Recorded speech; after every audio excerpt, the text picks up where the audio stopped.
America में voting से पहले व्हाइट हाउस की सुरक्षा बढ़ा दी गई है। व्हाइट हाउस के बाहर लोहे की ग्रिल लगाई गई है। नेशनल गार्ड को सौंपा गया है सुरक्षा का जिम्मा। बहुत ज्यादा सुरक्षा इस वक्त कड़ी कर दी गई है व्हाइट हाउस के अंदर और बाहर। और व्हाइट हाउस की सुरक्षा क्योंकि मतदान है इस वजह से बढ़ाई गई है।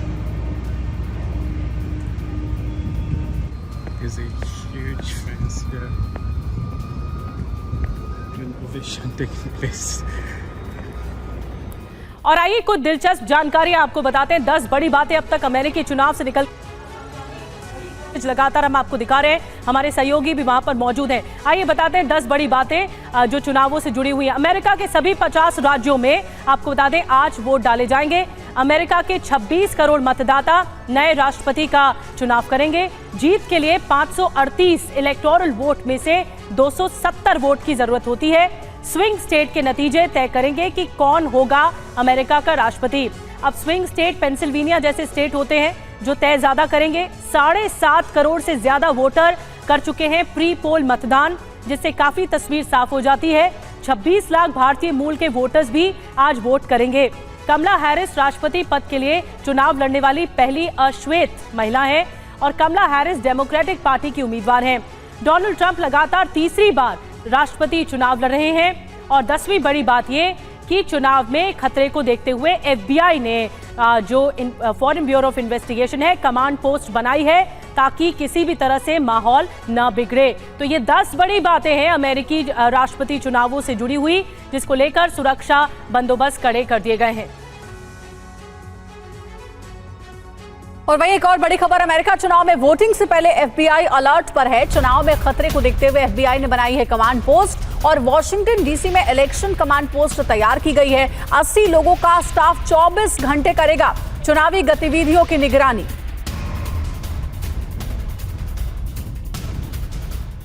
अमेरिका तैयार है अपना इतिहास रचने के लिए और अमेरिका के लोगों का चुनाव को लेकर ठीक वैसा ही जोश है जैसी चमक दमक न्यूयॉर्क के टाइम्स स्क्वायर में देखने को मिलती है। तो इस वक्त का क्या नज़ारा है ये दिखाने के लिए TV9 की टीम न्यूयॉर्क के टाइम्स स्क्वायर में मौजूद है और हमारे कैमरा सहयोगी कपिल आपको अपने कैमरे के जरिए ये दिखाने की कोशिश भी कर रहे हैं। सोचिए उस दिन में, वो दिन जब अमेरिका की जनता अपना नया कमांडर इन चीफ चुनने वाली है, वो दिन जिस दिन व्हाइट हाउस में कमला हैरिस जाएंगी या फिर दोबारा ट्रंप की वापसी होगी, ये तय होना है। और उस दिन का नज़ारा क्या है, या फिर अगर कहें तो अमेरिका के समय अनुसार इस वक्त उस रात का यानी कि फाइनल डे से पहले की रात का मंजर क्या है वो आप देख सकते हैं। हालांकि आप ये कहेंगे कि टाइम्स स्क्वायर पर तो हमेशा इसी तरह का नज़ारा रहता है, लेकिन तब हाँ ये बात ज़रूर है कि यहाँ के लोग भी इस बात को मानते हैं कि ऐसा पहली बार हो रहा है दशकों में जब अमेरिका के लोग चुनाव को लेकर इतने अधिक उत्साहित हैं,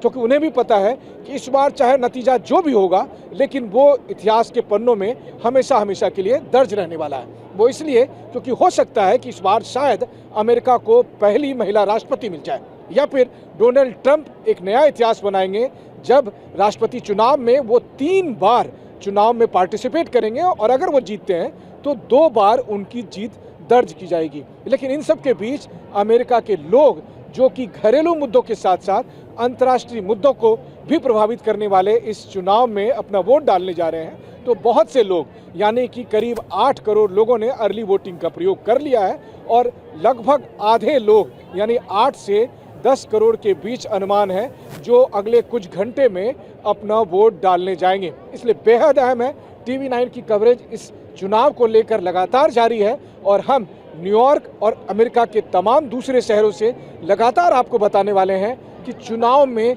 जो फाइनल वोटिंग कर दी है उस दिन का यहाँ क्या मंजर है। और इस बीच आपको ये भी बता दें कि वोटिंग से पहले ट्रंप ने जीत का दावा किया है। हम एक नई यात्रा की शुरुआत करने जा रहे हैं, ये डोनाल्ड ट्रंप ने कह दिया है। मुझे आशा है कि अब जो भी होगा बेहतर होगा, ये भी डोनाल्ड ट्रंप ने कहा। जीत वही है जो लोगों के दिलों में जगह बना ले।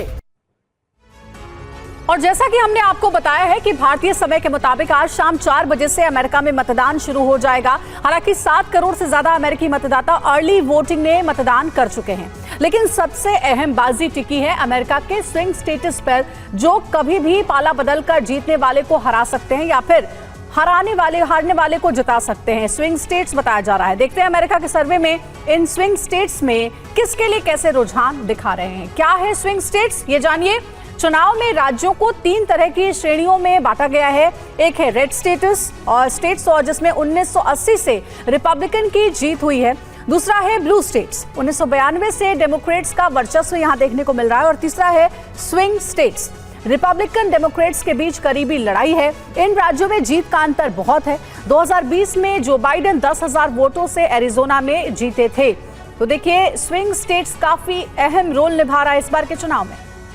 और स्विंग स्टेट्स की बात अगर कर रहे हैं तो कौन आगे इन स्टेट्स में चल रहा है, क्योंकि बहुत निर्णायक होते हैं स्विंग स्टेट्स, इसी में ही तय होता है कि कौन जीत रहा है। देखिए ये डोनाल्ड ट्रंप की हालत है और ये कमला हैरिस की है। और नेवादा में आप देख रहे हैं इसमें 46% ट्रंप को वोट मिले हैं, जो कि प्री पोल वोटिंग हुई, और कमला हैरिस को 49%। इसके अलावा नॉर्थ कैरोलिना जहां पर 46% ट्रंप के हिस्से में और 48% कमला हैरिस के हिस्से में। विस्कॉन्सिन 47% ट्रंप के हिस्से में, 49% कमला हैरिस के हिस्से में। जॉर्जिया ये भी स्विंग स्टेट है, 47% ट्रंप के हिस्से में गया है, 48% कमला हैरिस के हिस्से में। पेंसिल्वेनिया भी स्विंग स्टेट है, 48% ट्रंप के हिस्से में, तो वहीं 48% यहाँ पर भी कमला हैरिस के हिस्से में गए। और मिशिगन ये भी स्विंग स्टेट है, 47% ट्रंप के हिस्से में, 47% कमला हैरिस के हिस्से में जो गए प्री पोल जो नतीजे मिले। एरिजोना जो है 49% ट्रंप के हिस्से में, तो 45% कमला हैरिस के हिस्से में गए हैं। तो कमला हैरिस या फिर ट्रंप, किसके सिर सजेगा ताज अमेरिकी राष्ट्रपति का? आज वोटिंग है और कौन बनेगा राष्ट्रपति ये आज तय हो जाएगा। अब आपको बताते हैं बम्पर प्री पोल क्या है, सर्वे में किसे बढ़त मिली है। जो सर्वे सामने आया उसमें किसे बढ़त मिल रही है। देखिए कमला हैरिस ने ट्रंप से ज्यादा फंड जमा किया, ये पहली वजह है, जिसमें कांटे की टक्कर की बड़ी वजह आपको बताया जा रहा है। इस बार मुकाबला बहुत कड़ा है और कमला ने करीब $539 मिलियन, जबकि ट्रंप ने $390 मिलियन फंड जमा किया। तो ये कंपैरिजन है फंड को लेकर। दूसरी बड़ी वजह जो कि मिल रही है कि क्यों मुकाबला बहुत ज्यादा कड़ा है, बाइडेन से नाराजगी और सत्ता विरोधी लहर ट्रंप के पक्ष में है, तो इसीलिए पलड़ा यहां पर भी जा रहा है। ट्रंप का कट्टर राष्ट्रवाद लोगों को पसंद आ रहा है, लोग पसंद कर रहे हैं उनके नेशनलिज्म को।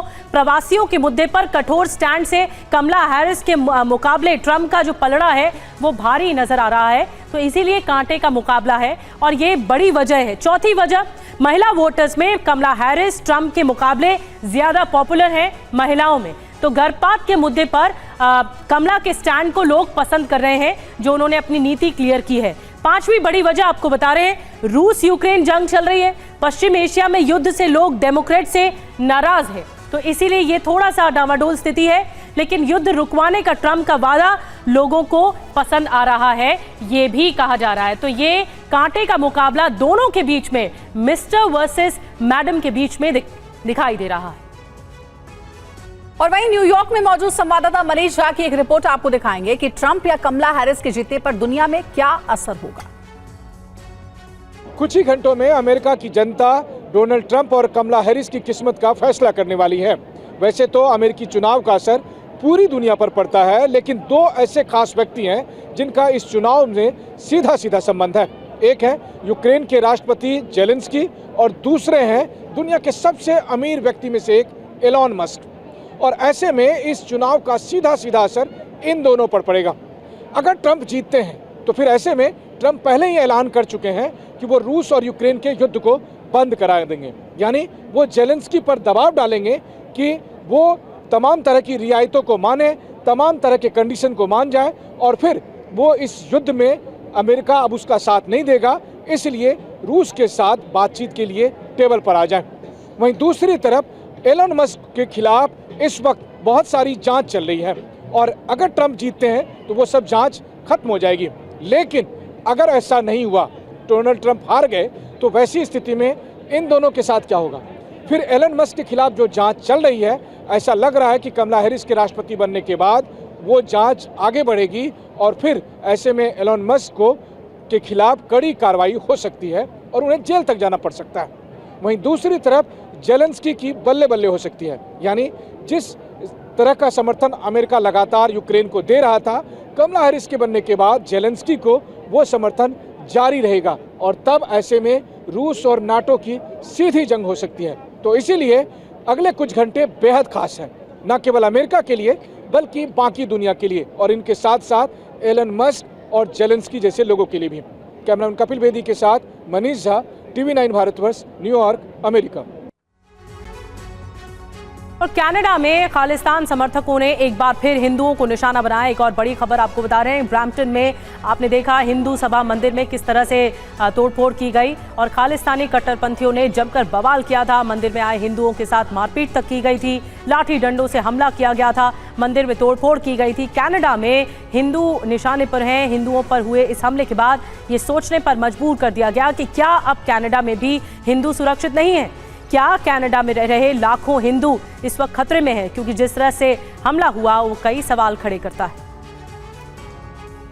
तो कनाडा में हिंदू मंदिरों पर हमले को लेकर के विदेश मंत्री एस जयशंकर ने भी बयान दिया है और कनाडा का आरोप लगाने का पैटर्न है, ये कहा उन्होंने, कनाडा ने आरोप लगाने का पैटर्न विकसित किया है।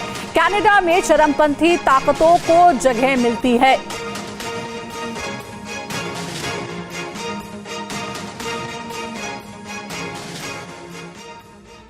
वहीं कनाडा में हिंदू मंदिर पर हुए हमले पर प्रधानमंत्री मोदी सख्त लहजे में कनाडा को उन्होंने हिदायत दी है। प्रधानमंत्री मोदी ने कहा है कि मैं कनाडा में हिंदू मंदिर पर किए गए हमले की कड़ी निंदा करता हूं। इसी तरह हमारे राजनयिकों को डराने धमकाने की कायरतापूर्ण कोशिशें भयावह है। इस प्रकार की हिंसा कभी भी भारत के संकल्प को कमजोर नहीं कर सकती। हम कनाडा सरकार से न्याय सुनिश्चित करने और कानून का शासन बनाए रखने की उम्मीद करते हैं।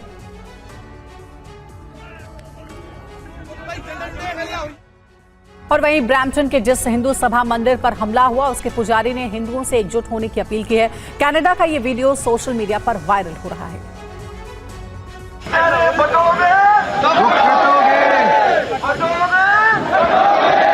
अब ये एक हमला कोई हिंदू सभा पर नहीं है,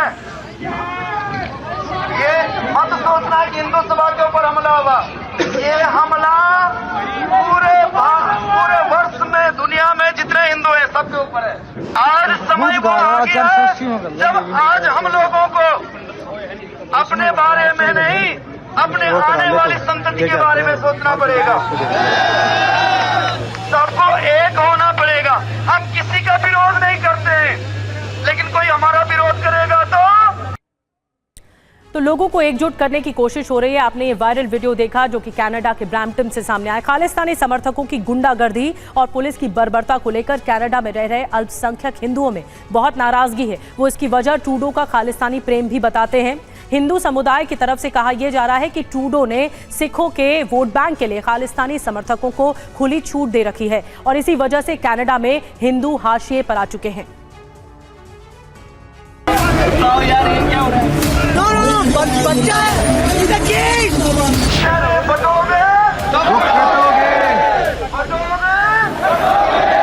अब ये एक हमला कोई हिंदू सभा पर नहीं है, ये मत सोचना कि हिंदू सभा के ऊपर हमला हुआ। ये हमला पूरे वर्ष में दुनिया में जितने हिंदू हैं सबके ऊपर है।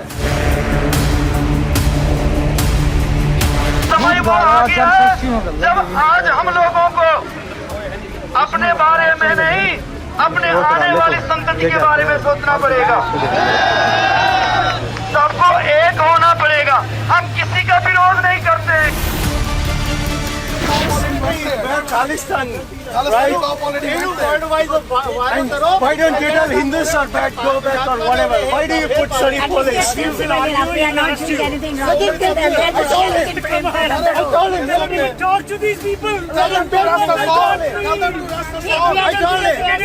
Nobody is saying anything to them.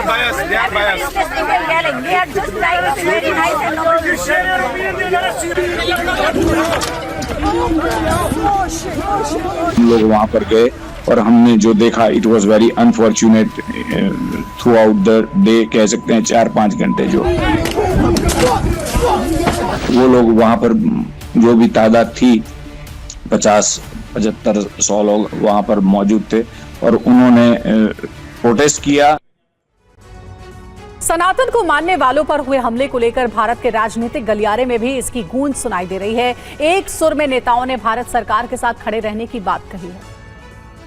Canada में मंदिर पर हुए हमले के लिए वहां की सरकार जिम्मेदार है। जिस तरह से दिन दहाड़े कुछ अतिवादी ताकतों ने हिंदू स्थल पर हमला किया है, उसकी हम घोर भर्त्सना करते हैं। हम भारत सरकार से यह मांग करते हैं कि इस मुद्दे को बहुत मजबूती से कनाडा की अथॉरिटीज के सामने उठाएं और सुनिश्चित करें कि ऐसी घटनाएं दोबारा न हो।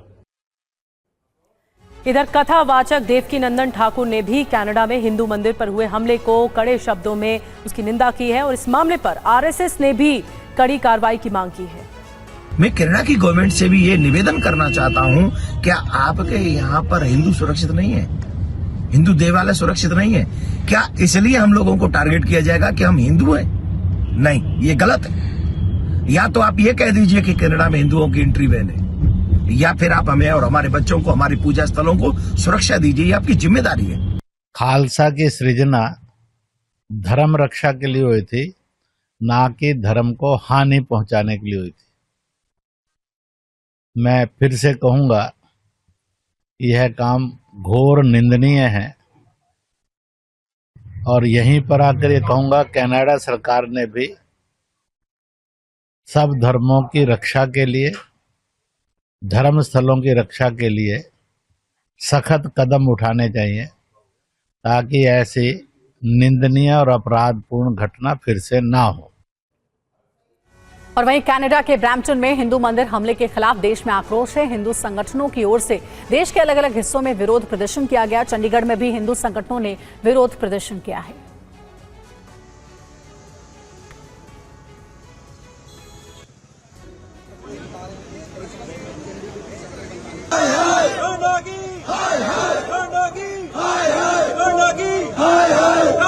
और आइए अब खबरों में आगे बढ़ते हैं। खबर महाराष्ट्र से है, जहां बागियों के खिलाफ कार्रवाई शुरू हो चुकी है। जी हां, बागियों के खिलाफ बड़ा एक्शन लिया है।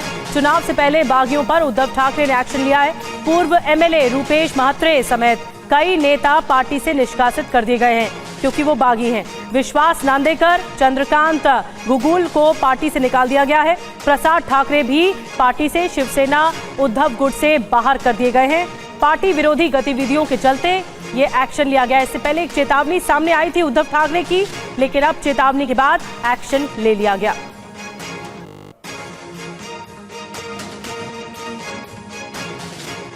तो महाराष्ट्र में बागियों पर बीजेपी का भी एक्शन देखने को मिला है। बागी विशाल परब बीजेपी से निष्कासित कर दिए गए हैं। सिंधुदुर्ग के सावंतवाड़ी सीट से किया था नामांकन।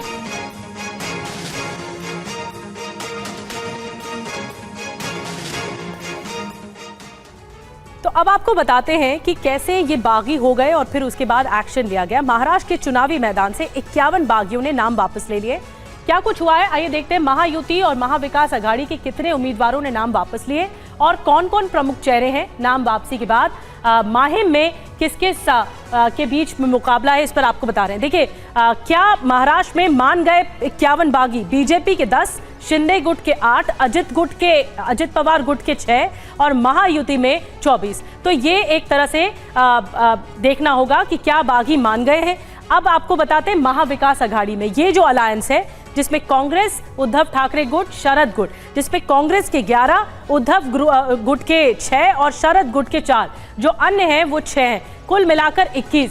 तो ऐसा लग रहा है कि ये वो चेहरे हैं जो मान गए हैं, वापसी कर गए हैं और घर वापसी कर गए हैं। पहले बागी हो गए थे, लेकिन अब इन्हें मना लिया गया है, दोनों में, महायुति में भी और महाविकास अघाड़ी में भी। और महाराष्ट्र में बागियों के नाम वापस लेने पर बीजेपी और कांग्रेस के नेता क्या कह रहे हैं, आइए सुनते हैं। हमारे बहुत सारे जो कार्यकर्ता रिबेल इस नाते अगर उन्होंने अर्जी भरा होगा तो वो अभी वापस लेने की प्रक्रिया हो गई है और अभी हम एक दिल से महायुति की तरह चुनाव लड़ेंगे। हमारा सबका कहना यही है कि महाविकास आघाड़ी का जो अधिकृत उम्मीदवार होगा उसके लिए सभी मिलकर काम करेंगे।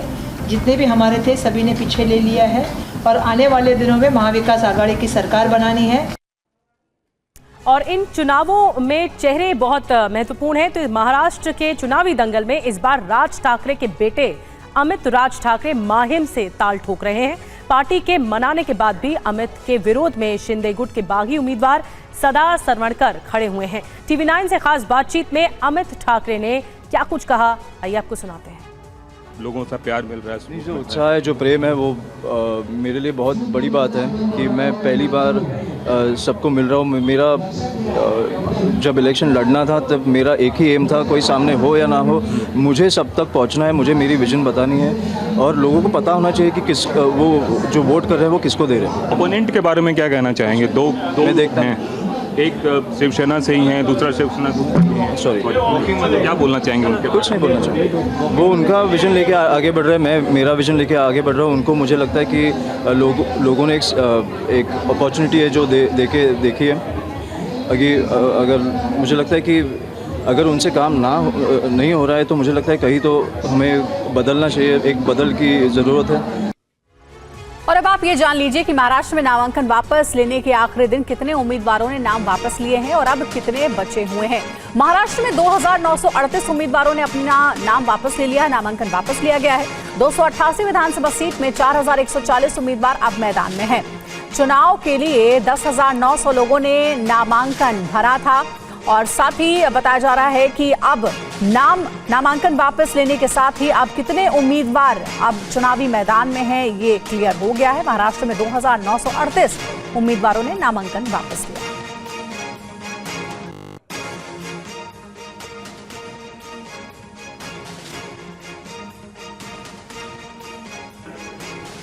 और अब आपको बताते हैं कि महाराष्ट्र में कितने उम्मीदवार हटे हैं और कितने डटे हुए हैं। आंकड़ों के जरिए समझिए कि महाराष्ट्र विधानसभा में कितने उम्मीदवारों ने नाम वापस ले लिए हैं और अब कितने उम्मीदवार चुनावी मैदान में डटे हुए हैं। देखिए, आपको दिखा रहे हैं मैदान में कितने उम्मीदवार हटे हैं और कितने डटे हैं। मैदान में जो उम्मीदवार हैं 4140, नाम वापस जिन्होंने लिए हैं वो 2938 हैं। वैध नामांकन पत्र जो मिले हैं वो 2938 हैं। सबसे कम जो उम्मीदवार हैं वो शाहदा से हैं 3 और सबसे ज्यादा उम्मीदवार हैं जिस इलाके से वो है मांझलगांव जहां 34 उम्मीदवार हैं। तो ये स्टैटिस्टिक्स है महाराष्ट्र विधानसभा चुनावों से जुड़ा हुआ। और अब बात करते हैं सुप्रीम कोर्ट में आज आने वाले अहम फैसले की। यूपी मदरसा कानून पर सुप्रीम कोर्ट आज फैसला सुनाएगा। सीजेआई की अध्यक्षता वाली पीठ सुनाएगी फैसला। इलाहाबाद हाई कोर्ट के फैसले को चुनौती दी गई थी।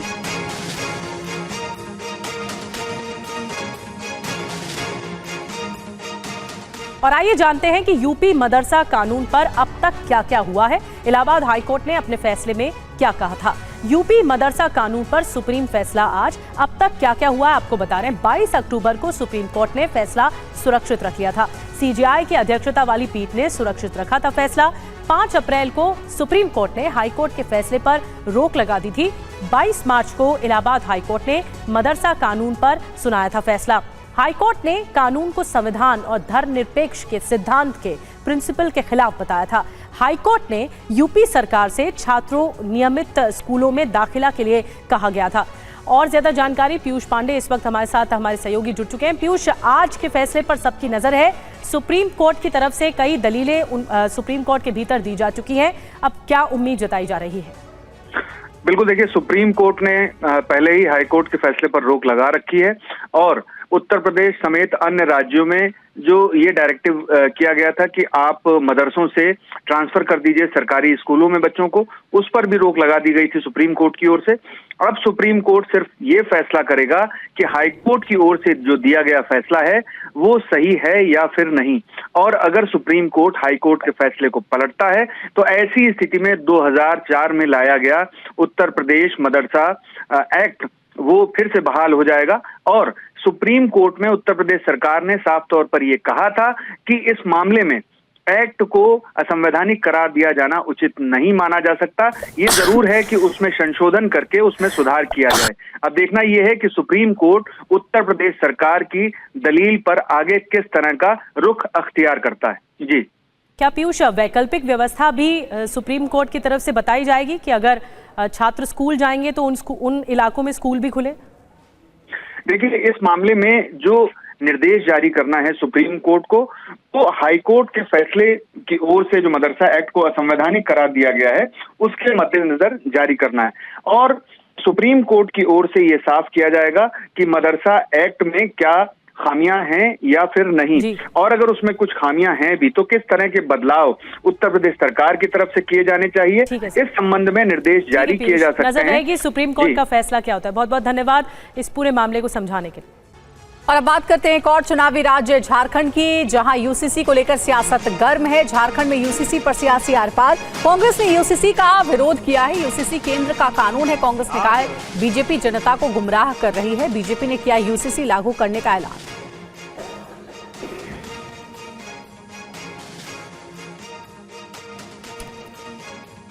और झारखंड में यूसीसी लागू करने की अमित शाह के ऐलान के बाद से ही प्रदेश में राज्य में सियासत गरमा चुकी है।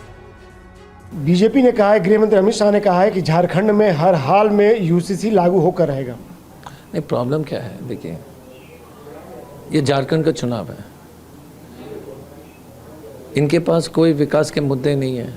आप अपने कहीं पर भी नहीं लागू किए, केंद्र सरकार का काम है। 10 साल से आपकी सरकार है, 10 साल से आपकी सरकार है, ये तो झारखंड में कोई उससे मतलब ही नहीं है। तो देखिए इन लोगों के झूठों की जो, देखिए जमशेद झारखंड के जनता को ये लोग इतने मूर्ख मत समझिए।